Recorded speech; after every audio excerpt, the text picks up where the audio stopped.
কোন ইমানের দাবিদারকে কাফের বলা যাবে কিনা? আপনি মুখ দিয়ে বলবেন আল্লাহ শকর, মুখের কোন ট্যাক্স নেই, তাই না? ট্যাক্স আছে, আপনি বলে টাকা কে?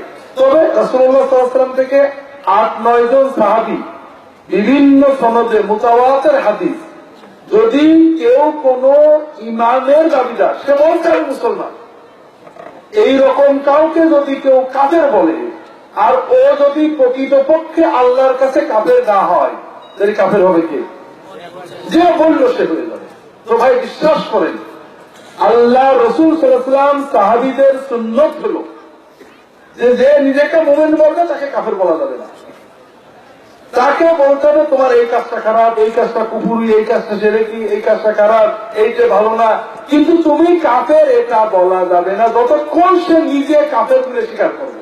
অথবা বলবে যে আমি কোরআন মানি না, নবী মানি না, নবীর এই কাজটা খারাপ, স্পষ্ট কোন কুফরি না বলা পর্যন্ত কারোর কোন কথা কর্মের ব্যাখ্যা করে কাউকে কাফের বলা যাবে না। কথা কি বুঝতে পেরেছেন? যাবে না মানে বললে আপনার ভয় আছে, আমরা কিছু করবো না, আর দেখা যাবে কবরে যে আপনি কাফের হয়ে গেছেন। কারণ আপনি বলবেন কি না বলবেন আপনার দ্বারা।